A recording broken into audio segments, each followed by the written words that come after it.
the Division of Exams and Inspections, even through these trying times, were unable to be closed because we did close the ministry, but these two departments could not close as the FBE exit exams had started yesterday and they had to remain available.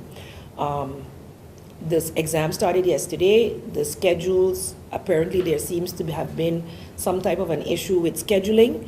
Not that it affected what happened yesterday. What was on the schedule for yesterday happened, but in perusing, seeing some complaints on social media and investigating last night, it was brought to my attention that the exam that was scheduled for today basically had the same name as the one from yesterday. And so some schools thought that the science exam of the general knowledge portion was yesterday, and so some children were a little annoyed, upset, as well as schools and teachers and parents as well. So we acknowledge that this indeed was an oversight on the part of the ministry, but also on the part of the schools. We have to take responsibility, all of us, for this type of a mistake. The schedules were disseminated since December, and it was not caught by the mistake, quote unquote, was not caught in time to make the changes. So the schedule that went off yesterday was the one that was originally on the schedule. However, general knowledge is split into man and society and science. And on the Dutch version, it was clear that man and society, mens en maatschappij, was yesterday, and today is natuur and techniek or science. But somehow on the English version, it said man and society Tuesday and social studies Wednesday. So some thought then that science was on Tuesday and prepared therefore, but we shouldn't thought and think. If there is any type of a discrepancy, I implore the schools to take the necessary steps to report in due time. Also, once you're sitting the exams, there's a process by which complaints can be logged if any discrepancies within the exams or within the procedure or within any type of anything related to it is noted, and so the school has a responsibility to then report to exams in writing via the forms that have been submitted. The department or the division reported to me last night that no reports of any discrepancies had been reported up to yesterday, but I would implore the schools and the representatives to make sure to send in the process verbal so that we can take the necessary steps as a ministry to address any and all issues related to these exams. A reminder to parents, teachers, and students.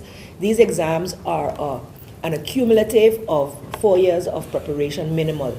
It's not only what you have studied over yesterday, today, or last week. We have been preparing you over the years, and I understand emotions come into play.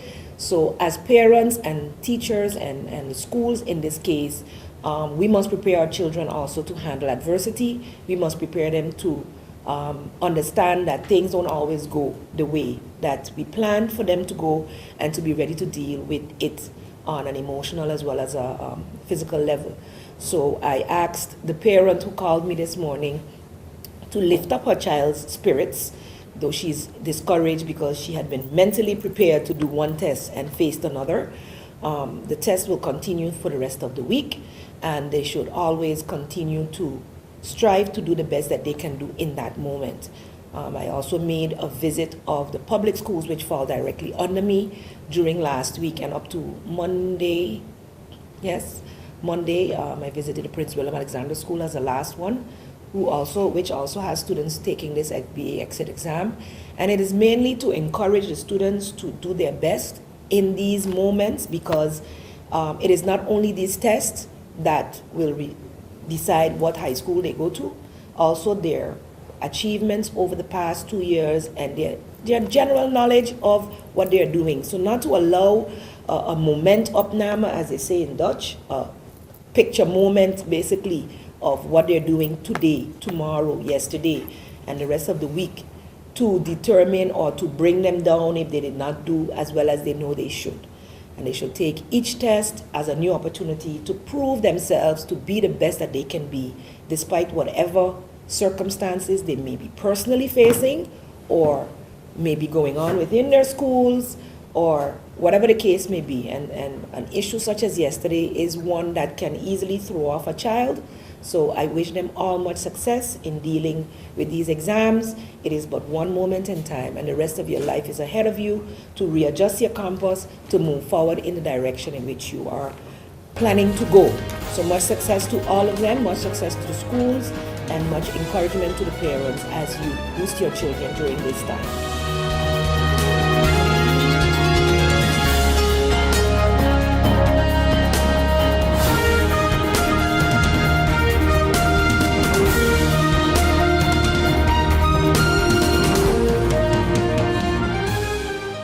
Hey guys, did you know that now with Telcel, if you accumulate $25 or more within one calendar month, you get 15 more?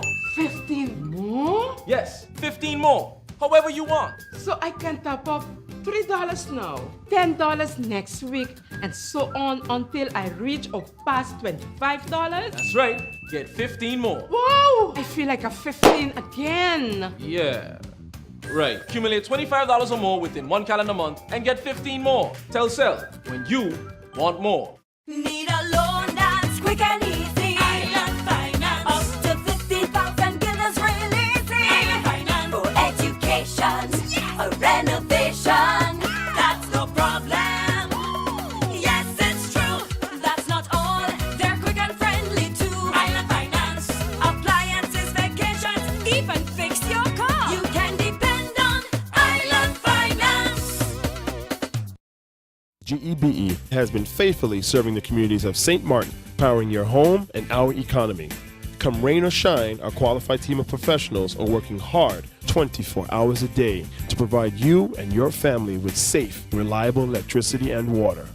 We use the latest technologies and test our products daily to maintain the highest international standards. Our friendly staff is always there to assist you, whether in person, over the phone, or online. We are committed to constantly improving our products and services, making them more efficient, effective, and environmentally friendly to serve you better today and our next generation of clients tomorrow. GEBE, powering a brighter future. Our friend Megawati is here with tips to save you energy. 1. Turn your airco temperature up. 2. Use a ceiling fan instead. 3. Buy energy-saving products. Save some green with NVGEBE.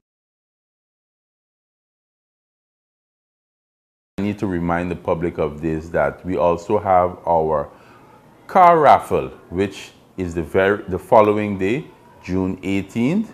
We'll be drawing that live on television at 6 p.m. It's a collaboration that the Lions Club is doing with the Harbor Group, and we're going green.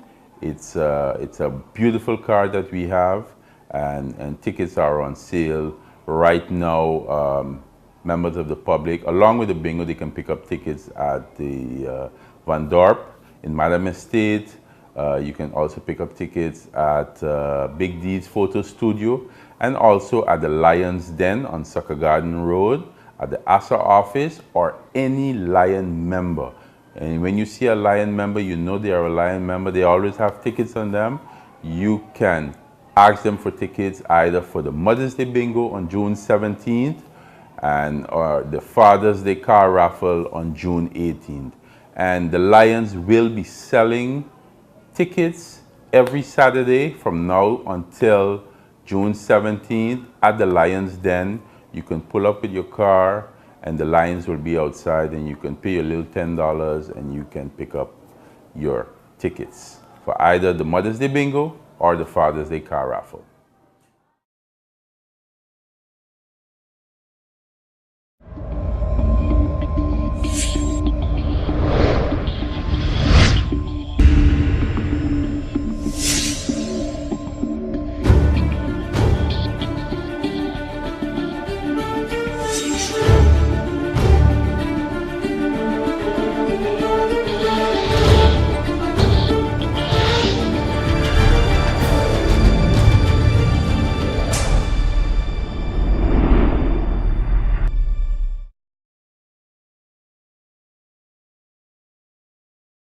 Yes, I'm very much well aware of the situation that the tenant is facing. Well, I can't say tenant because she's not paying rent. It's a home that she deposited on and paid money for. And it's unfortunate that that's a situation that she's in, but she's not the only one. And since that story you broke or came out on the website, we have had at least 2 other individuals that came to the ministry or to the cabinet with similar complaints, same thing about their homes, with the cracks and the undermining of the foundation and just the manner in which of poor construction. And you know, when I spoke about the manner in which housing is functioning, the foundation, and that there's something fundamentally wrong in the manner in which it's being managed, in the manner in which the board is supervising. Everyone think it's sort of a personal venture, but that's not the case. Something is definitely wrong with the way the St. Martin Housing Development Foundation is dealing and serving people. That's what I'm talking about. The first case with those homes was with the 89-year-old. And now we have the second case, and it seems as if that people are now building up their courage to come and speak out as to the treatment that they have been facing on the hands of the Housing Foundation. And what is the recourse from the Housing Foundation is to blame it on the minister not signing this or not signing that, and they're not having monies to do the necessary repairs. But a couple of weeks ago, they came up with a press release saying that they're going to do repairs. But it's a sad situation. The home is not livable based on the information that I've received from my technical guys, that how could these be new homes? And it's not one of them. Thus far, it's 4 of them, all of them. It's poor construction. There's cracks running within the ring beam and alongside the main pillar column. So that's tell you that something is wrong with the foundation. And the gentleman who came to us up to yesterday complaining about his home, he had to, you know, jackhammer out a 4-foot section of the wall and repair it himself. Numerous complaints, numerous letters, and there's no accountability. So there's no one taking responsibility as to why this and how is this happening. So yes, I know about the situation, and it is something that I'm still working on in terms of asking the board members, requesting the board members to respectfully resign and let us move forward with new members and get the board up and running properly and see where we can move forward with the St. Martin Housing Foundation. Regarding GEBE, and I know you were in Parliament and you were lashed with a lot of questions, but are you totally aware of what's taking place with at GEBE? For example, water tanks, their solar panels, and all the other things they're doing. Are you fully up to date? Yes, I am. I'm fully up to date, but that's a broad question. You didn't ask a direct question, but I'm up to date with the water tank situation, the solar panel, and everything else that they're talking about. Yes. What about some of the internal issues? Such as? Such as you having conflict of interest, whereby housing bureau, a specific housing bureau, is now used as the only source to hire workers that were sent home from other housing bureau. Well, that has nothing to do with the Ministry of Rummy. That's GEBE internal issues.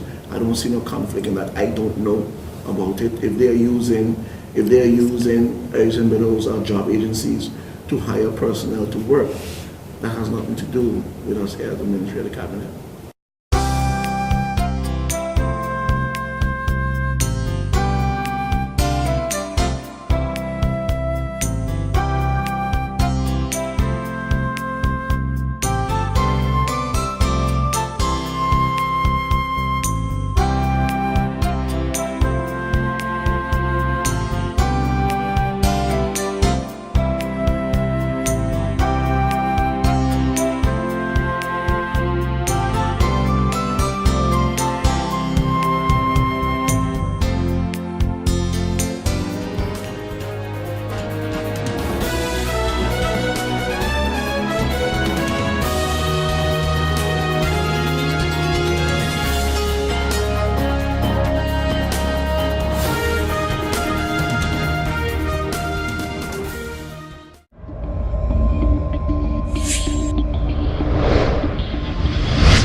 St. Martin are switching to a more rewarding experience. The WIB MasterCard Fun Miles credit card, better known as My Card. Earn 1 fun mile for every $2 spent, even abroad and online.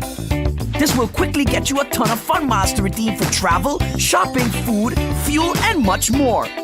But there's more to My Card. Worldwide acceptance, an EMV chip for extra security, and 250 free fun miles with first use. Switch to My Card today at WIB. Fun miles, from within your reach. Hey guys, did you know that now with Telcel, if you accumulate $25 or more within 1 calendar month, you get 15 more? 15 more? Yes, 15 more. However you want. So I can top up $3 now, $10 next week, and so on until I reach or pass $25? That's right. Get 15 more. Wow! I feel like a 15 again. Yeah. Right. Accumulate $25 or more within 1 calendar month and get 15 more. Telcel, when you want more.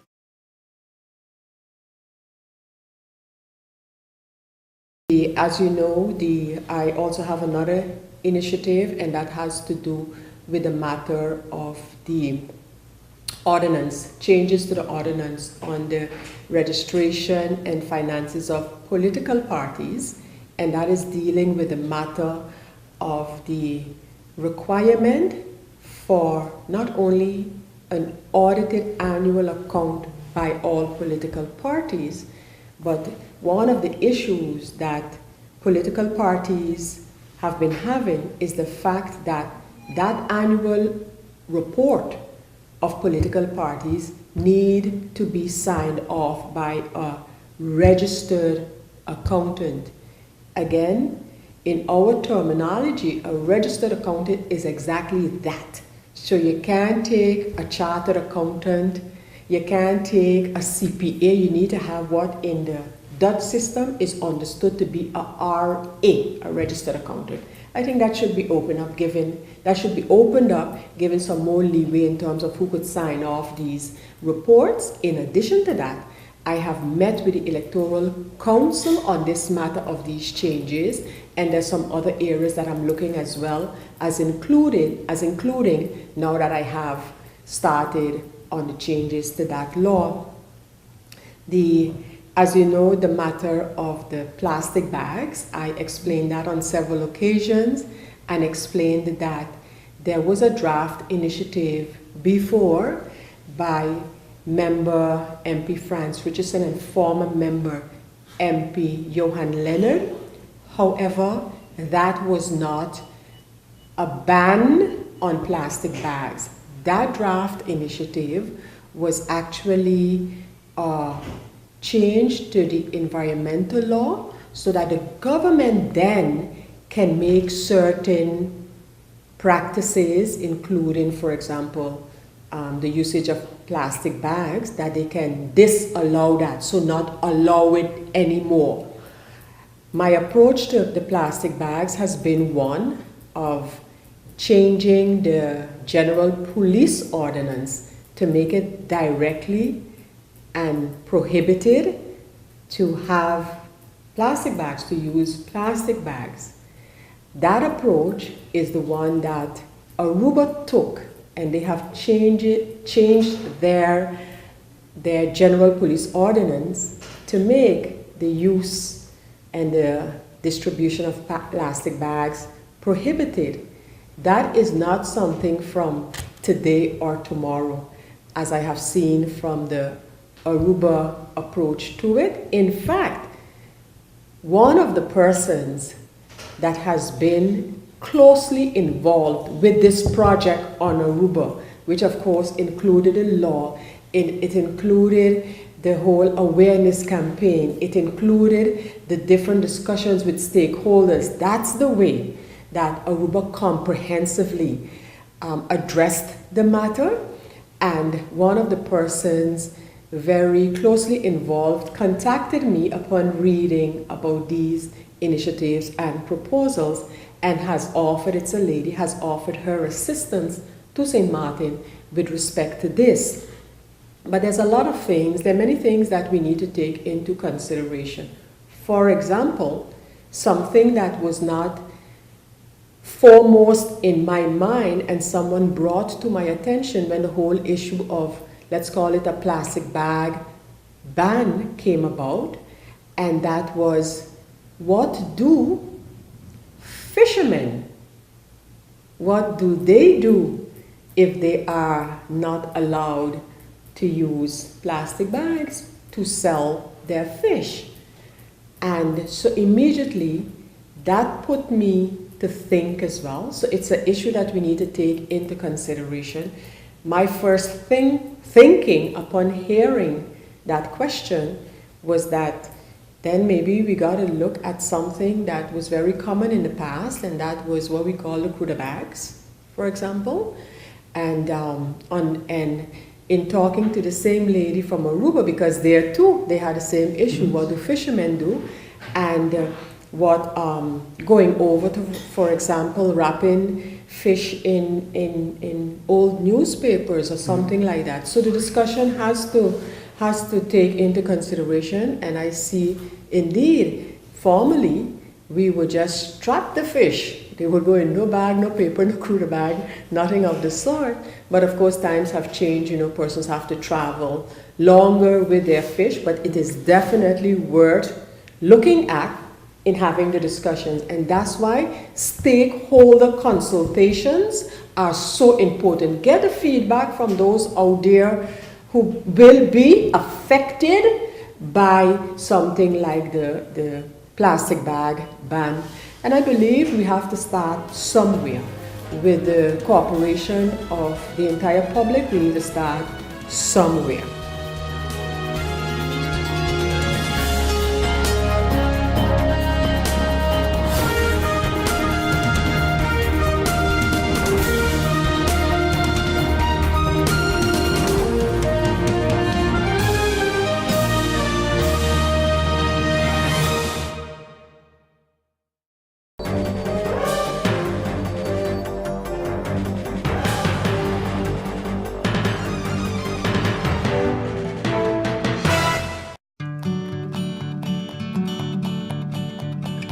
It's been said that behind every door, possibility awaits.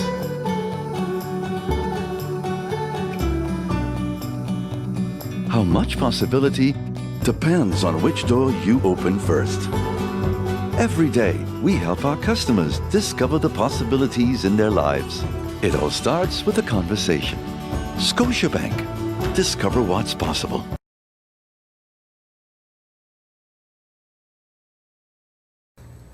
To illustrate that, this is, these are the amounts that we have paid since March 2016 per month for water that we have had to take but have not needed or have not had to use. So this is just a graph of that.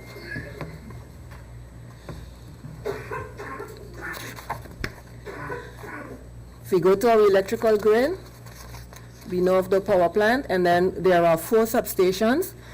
There are 462 transformer houses and 24 pole transformers. And VGB is moving towards the automated metering infrastructure, the AMI system, with our digital meters. What we have done as well is introduce the smart metering system has been installed, which gives us the ability to read the meters from within the office. We can read the meters, but we can also disconnect and reconnect remotely. So those of you who have the digital electrical meters, you might not see the meter reader come around for the disconnection. But what we do is we try to notify people in advance. And we still keep the time that we had, which boils down to approximately 2 months after you're late, that you're disconnected. But what we have been asking our customers to do is to supply us with their email address so we can always contact you to let you know in advance, because you won't see the person anymore. It's remote disconnection and reconnection for the electrical meters. And we will be introducing the prepaid electricity meters in the early part of the 3rd quarter, where clients will be able to pay for the electricity that they think that they will use ahead of time, and then they can use it and they can come and top up just like with a cell phone. And they can also track their usage online. And what we have noticed in other Caribbean countries that use this, that the usage drops because people can monitor it better, and they also have it in their own hands how much electricity they use per month. Thank you.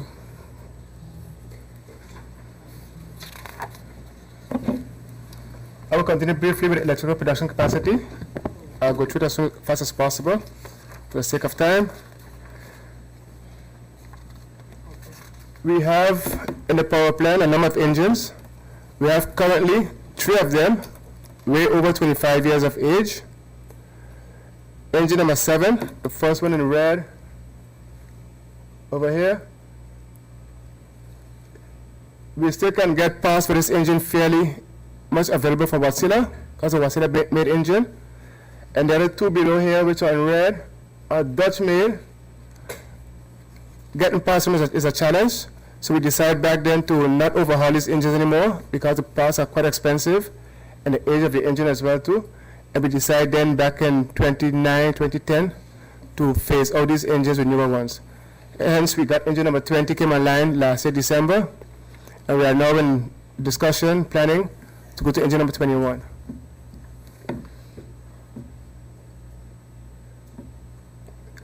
What is good to know that our peak demand currently is around 57 megawatt. We can make that 57 megawatt all these engines together. These are operational outputs from the engine here. Gives us a total of 96 megawatt, which is more than sufficient to cover the daily demand of around 57 megawatt.